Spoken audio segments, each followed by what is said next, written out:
One. Welcome to Coach's Corner, everybody. I'm your host, Coach Tripp. We have a special guest today, one of my old football coaches at Alabama, Coach George Henshaw. Started, Coach, I don't want to say when you started, but it is right after you graduated from the University of West Virginia, where you played for Bobby Bowden and then went right on his staff after that. Talk about growing up in West Virginia. Well, I grew up in Virginia and Richmond. West Virginia. Right. Coach Bowden recruited me out of high school to go to West Virginia. And so we went there and ended up playing at West Virginia. And then once I finished playing, then Coach Bowden became the head coach. Jim Carlin went to Texas Tech. And so I asked him about coming on and being a GA. And he said to go out there in the spring and work, and then at the end of spring practice, he'd let me know one way or the other. What was he like? What was he like recruiting you, and what was it like playing for Coach Bowden? And then we'll talk about coaching with him in a little bit. Jim Carlin was the head coach when I was playing, and then Coach Bowden came in right after that, and obviously he's like a second dad to me, and he's been a great inspiration, really. My whole life, and he set an example of how to treat people. Absolutely, Coach. Played at West Virginia. Talk a little bit about your coaches and teammates on that squad. Were you guys good? Coach Bowden was the offensive coordinator. Yes. And then you became an assistant right away when he became the head coach in 1970. Is that right? Yes, I was a graduate assistant in 70. In 71, I was a graduate assistant. 72, I was a freshman coach. That was the first year that freshmen were allowed to play varsity. Then at the end of the 72 season, 73, 4, 5, I was the defensive line coach at West Virginia. And then when he came to Florida State, I came down with him. In 1976, stayed to 82, and then 1983 went with Coach Perkins up where you are up at in Alabama, and stayed there for 4 years. Then went to Tulsa as the head coach, and then in the NFL for 21 years. Oh my gosh, Coach! We're going to talk about your NFL coaching days in a minute and all the great quarterbacks, but what position did you play in college, and how did you go to the defensive line coach? Come on, Coach. The defensive lineman myself. There you go. It's the natural to coach the D-line. I started, but I was always interested in trying to learn about what they were trying to do on offense. So then what happened is when I came down to Florida State, Coach Bowden told me that I was not ready to be a coordinator, and he was absolutely correct. And he said, but if you do a good job, the next coordinator job becomes open, you'll be my coordinator. So he was thinking Jack Stanton was our defensive coordinator, and he was a guy that had jumped around to a lot of different schools, and he figured that Jack would stay a couple years and then leave. And then I would be the defensive coordinator. And then the guy on offense was George Hafner, who coached at Pitt and Iowa State. He was there with Johnny Majors. And then he came down to Florida State. He was a guy that stayed at one place a long time, didn't move anything. But what happened is after the 1978 season, he was upset because Florida State was 8-3. And did not get invited to a bowl game. There weren't many bowl games back then. Right. And if you didn't have a great following and could get people to come to the game, then they wouldn't have you come. Right. So he got upset, went to Texas Tech. And the day he went to Texas Tech, Coach Bowden called me in his office. He said, I never coached offense a day in my life. and he called me in his office. He said, you ready to be offensive coordinator? I said, yes, sir. Because here's what happens. Your job was to get the other coaches and make sure that they were coaching Coach Bowden's offense like he wanted it done. So that was my job. It was not to give a bunch of input or anything like that. It was to follow instructions and get people to be able to execute the offense that Coach Bowden had in his mind. So, Well, but yeah, you have to make sure that offensive line coach, the wide receiver coach, the running back coach, the tight ends coach, and all those understand their roles and are teaching it properly to their positions, because the assistant coaches, a lot of people don't understand, coach, the assistant coaches do 90% of the individual drills and technical drills and teaching drills.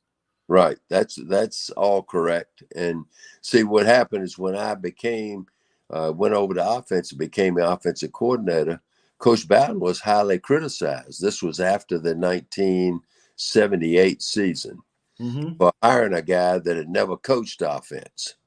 All right. So anyway, we go to 79 and we go 11-0. That, then nobody said a word. Was Wally Woodham one of your quarterbacks? Oh yeah, Wally Woodham and Jimmy Jordan. Wow. Yeah. I know Wally Woodham. Yeah, Wally.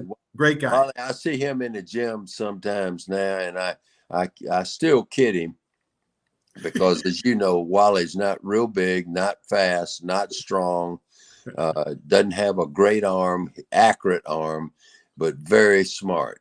And so, anyway, I tell guys in the gym, I said, listen, you see this guy right here? You only want him to be your quarterback if you want to win games. Other than that, Coach Brian felt that way about Pat Trammell. Pat couldn't run real well. He couldn't throw the ball with a great throw or spiral. All he did is win games. yeah. Well, his favorites, if coaches say they don't have a favorite, I think they're lying to everybody, Coach, if they don't have favorite players. Well, Mike Shula was one of my favorite teammates. Him and Walter Lewis were two of the quarterbacks that you coached at Alabama. Two great people. Yeah. Better people than they are quarterbacks. So much respect for both of them. And I recruited Mike out of Miami. And that's a great thrill to be down there with Coach Shula and his wife, Dorothy, at the time. And what a wonderful, wonderful family. And of course, I just happen to have just the absolute utmost respect for Walter Lewis because at that particular time, that was not real easy to be a quarterback.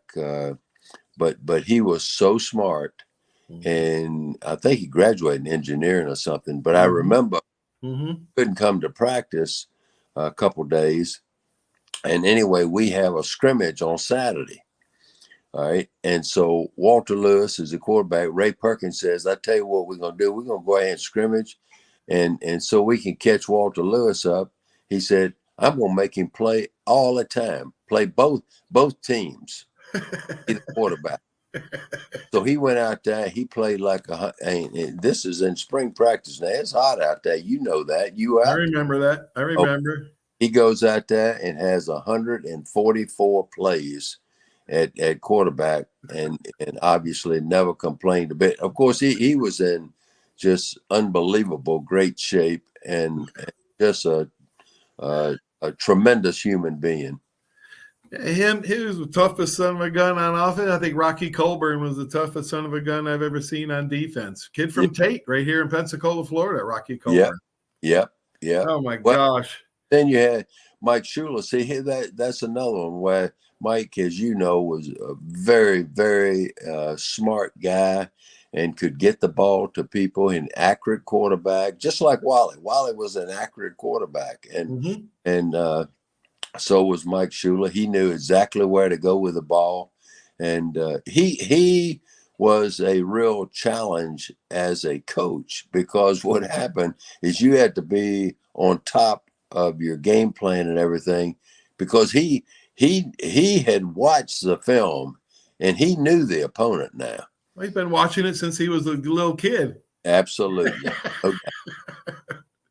You know what? They were my favorite team, Coach, when I was a kid in upstate New York, Miami Dolphins. I idolized them in Shula. So when I found out Mike was signing with us, I was overjoyed and became good friends with him, golfing buddies with him in Tampa. And I used to kick his butt in golf all the time, even though he called my golf swing a hockey swing. So, yeah, it was a joy, man, to play with him too. We had some great games.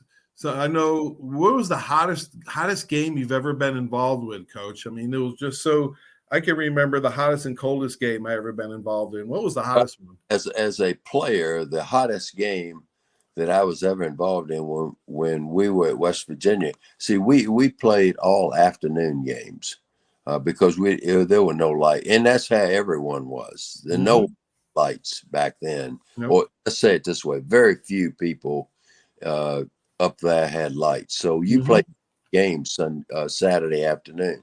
Right. Well, one of the kind of a game that we just played every once in a while, we played at Tulane, and we played night at Tulane, and it rained during the day at Tulane in New Orleans. All right. And then we played that night in the old Tulane Stadium. Mm-hmm. I mean, it was so hot. I mean, that is the tiredest I have ever been in my entire life. In that game, I really thought I was going to die and was almost hoping I would. I was kind of hoping that way in the hottest game I ever played. 1982 versus Ole Miss in Jackson, Mississippi, early September. Wow. It was so hot, and Coach Bryant put me in the first quarter, the first team. You know how you put it all second string in at once? Yeah. And so I was second string right corner behind Stan Gay, and they put me in, and I'm standing midfield right in front of Coach Bryant. And what do they do on the first play? They throw a slant to my wide receiver. So I read the 3-step drop, break down him, got there a split second before the ball did, broke it up. Out come the flag. Coach Bryant, oh, damn it, everybody out. Yeah. He took everybody out after one play. Wow. I felt like digging a hole. It was so hot, and I just wanted to get cold and hide somewhere. But how about the coldest game you ever involved in? Maybe it was the 80s. Oh, the coldest game without any doubt was when I was with the Titans, and we played up at New England in a playoff game. And it was about the middle of January, and it was -10. And now that is beyond. Ooh. And yet on the other hand, nobody seemed to worry about it much, and that was just the way it was, and the stadium was packed.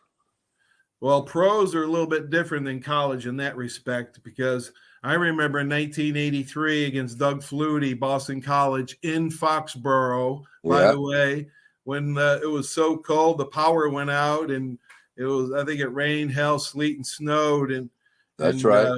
That was a brutally, because it was wet. It was that wet cold, and the wind was blowing 40 miles an hour. Remember that, Coach? Yes, I sure did. Man, it was so. And my teammates on defense were saying, "Let's huddle up and get warm." And I'm from upstate New York. I started just laying them have it. I said, "You worry about the guy in front of you, not worry about getting warm." But let's face it, most of those guys never been in those conditions before. Sure. Yeah. Because it was that wet cold. Yes, no doubt. Well, you saw some in Denver. You spent a lot of years coaching in Denver. You actually had John Elway your last year. Talk a little bit about your years in Denver. The whole time I was in Denver, John was our quarterback, and he was, he's a phenom, really, and just maybe a photographic memory. The way that we put our game plan and things together, it was just off the charts how good he was at getting those things done, getting the people around him to play better. And of course, that's one of the qualities, I would say maybe the main quality of a fantastic quarterback is, can you get the players around you to play better? And obviously, in order to do that, you have to set an example. But I've seen guys that were fantastic talents, but they couldn't get the guys around them to play. And as a result, it's a team sport. And you've seen the last few years where there have been several quarterbacks that you could see they made the people around them better players. Coach, you're always one step ahead of me. You were when you coached me at Bama, and you are now, because my next question was baseball scouts have like this 5-tool star, 5 tools. What is it? Like speed, power, arm, batting, defense, and Yeah. batting average.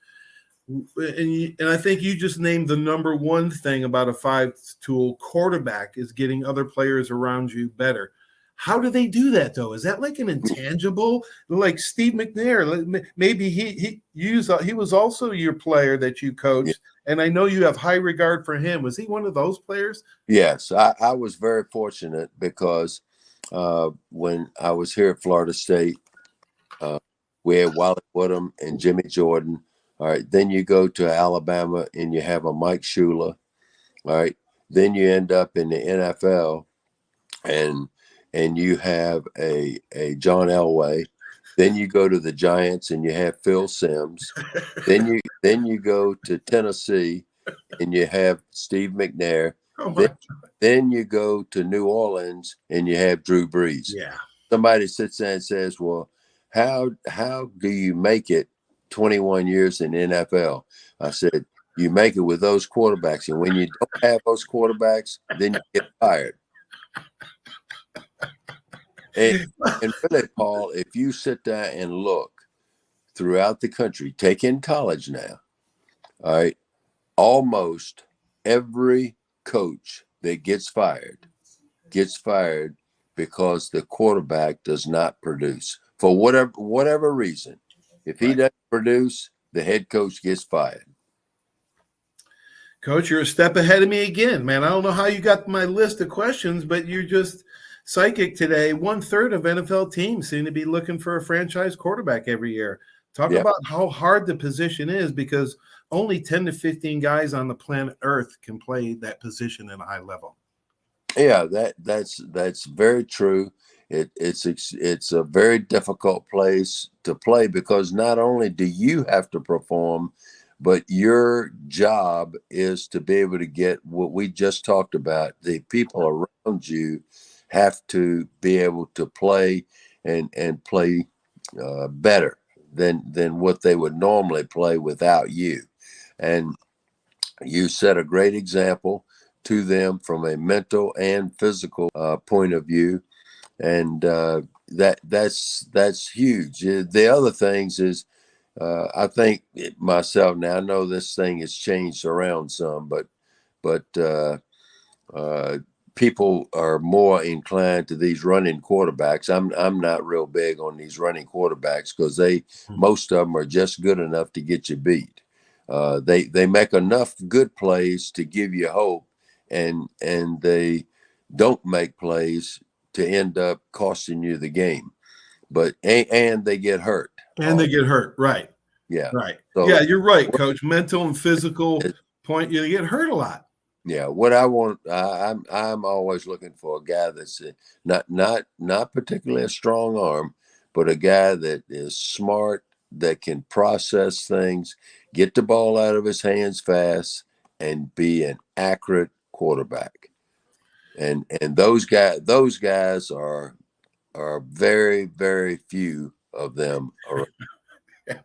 There's very few of them is right. Like I said, half, the third of the teams are always looking for that franchise quarterback. And one of them obviously was John Elway. Coach Miller comes on my show and he tells me the story about Elway, how he would lift with the offensive lineman. So he was physically available, but he was so smart that you talked about that he was mentally sharp. It takes a whole leader. It takes all these characteristics of a leader, and Well, where you want them is that quarterback. yeah, well, just like what you're saying, John would lift with the offensive line. But what do you think was going to happen out there on Sunday? I mean, those guys, weren't great players for the most part, but yet they were going to do everything they possibly could uh, Yep. to protect John and to help John. Well, here's a guy that has an understanding of that. I mean, we have heard different stories. You know, uh, Tom Brady would take guys in the off season, take them to different places, and be in touch with the receivers. And hey, the bottom line is, hey, if you want the ball during the season, you better come to these workouts in the off season with me. Now I'm no coach, but Right. but me, Right. and just to be able to. Well, that's part of getting these guys better all the time, and those guys have made other players a lot of money. Yeah, it's the self-motivation guys that you want to get. I remember reading Bill Walsh's book, and he talked about driving by a high school one day and seeing Joe Montana and Jerry Rice after they were all pro working together at a high school field on drills that would bore a high school kid to death, it said. Yeah. Those are the type of players you want to find. Also, coaches. I think coaches make a difference. A friend of mine is best buddies with quarterback coach David Lee. Coach Lee was real impressed with a local high school kid from Catholic recently. But have you coached against Coach David Lee a few times? Yeah, he was at Arkansas, I believe, one time. Of course, he's been a lot of places. Yeah. About eight colleges and eight NFL teams. Yeah. So anyway, yeah. Well, more passing, more important to have, I think, a quality quarterback coach. And I also think, being a DB myself and coaching DBs for 20 years, I think that having a great defensive secondary coach is more important than it used to be as well. Well, I think that you are absolutely correct, because people are throwing the ball more now than ever before. Mm-hmm. And there's a fair number of colleges and pros now that have two people coach the secondary. They have one guy coaches the corners, and then somebody coaches the safeties. Just like at Alabama, right? Nick Saban coaches the corners, and somebody else coaches the safeties. You know what? I was thinking about being a head coach, and I thought I would have to lose my position coach but Saban went to the highest level and still coaches the DBs. I remember Jeremy Pruitt coming to town telling me when he was a DB coach, he said he hasn't run a meeting in a year and a half. Saban, does he still run meetings for DBs? I'm not sure about that, but he is right there. If he's not running it, he's sitting right there checking everything out, and he's definitely on the field. Well, he enjoys it. That's the part of that he and enjoys, because there's a lot of the things that all head coaches have to do that are not real enjoyable. That's just part of the job. You have to do it. But he loves coaching, game planning, all of that. And don't think for a second he's not right in the middle of all of it. And then also for you to do as good as he's done, I mean, he absolutely loves recruiting. So that's a good combination if you like to coach and you like to recruit. Coach, what are you doing now to keep busy nowadays? I know you've retired. You coached for 30, 40 years. Yeah, I'm doing some real estate things right now down in Destin and here in Tallahassee, and building a couple houses up in Charlotte with my daughter. So I'm certainly keeping busy and trying to keep up with the honeydew list that the director of internal affairs at my house gives me every day. Coach, it's great to see you. You know what, Paul? What? I have no idea, since I've retired, how I coached. I don't know how I actually had a job and was able to get things done. When I see I'm busy all day, every day now. No, they're just catching up. They're just catching up to us. All those days we missed that we were at the ball field that they're letting us do now. And let me tell you we lost them. One thing I lost. Okay. What's that? We're back. The thing that I got is going seeing those grandkids. Yeah. All right. We about finished because I need to grab this thing. Yes, grandkids are a joy. Love you, Coach. It's great to see you. We'll talk to you soon. Bye. Bye. Coach George Henshaw, one of a kind.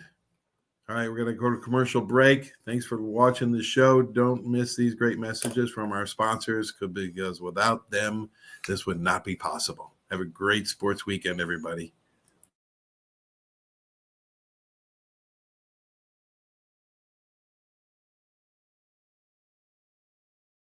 It's Ram Truck Month at Hill Kelly with 0% financing for 72 months on 2022 Ram 1500 Bighorn Quad Cab models. At 1.9% financing for 72 months on 2022 Ram 1500 Bighorn Crew and Laramie models. During the Jeep Celebration event at Hill Kelly, save up to $6,686 on a 23 Grand Cherokee L Limited 4x2. Or get 0% financing for 36 months and save up to $3,000 on a 2022 Jeep Compass. Save up to $6,100 on a 2022 Jeep Gladiator Sport. Or save up to $4,000 on a 2022 Wrangler Unlimited Sahara 4xe. Text, chat, or shop 7 days a week at HillKellyDodge.com. See why we're the #1 Chrysler Dodge Jeep Ram dealer on the Gulf Coast. Nobody beats a Hill Kelly deal. Nobody.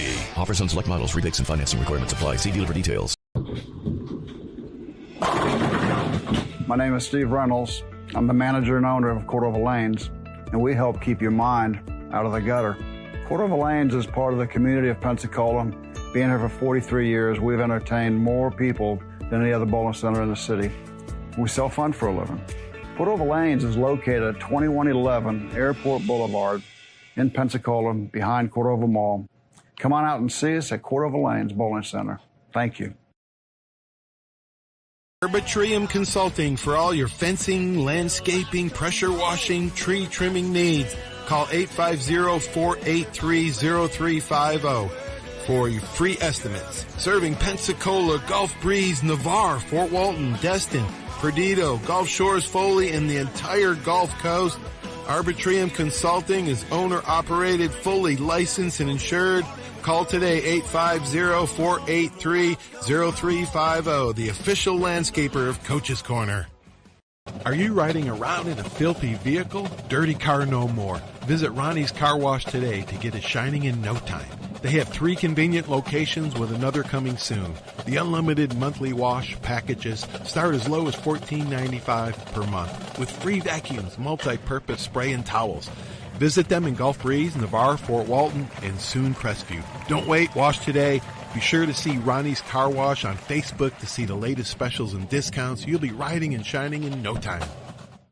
Given the choice, we'd choose new over old anytime. Snap our fingers and undo years of wear and tear that every home endures. Thankfully, First Choice Home Improvement turns ugly into unugly almost overnight. First-rate materials, low prices. The transformation is unbelievable. First Choice Home Improvements, your unofficial headquarters for turning ugly into unugly. Call them today, 476-8887. Online at firstchoicehomeimprovements.com. Your first choice is the best choice, so make your choice First Choice.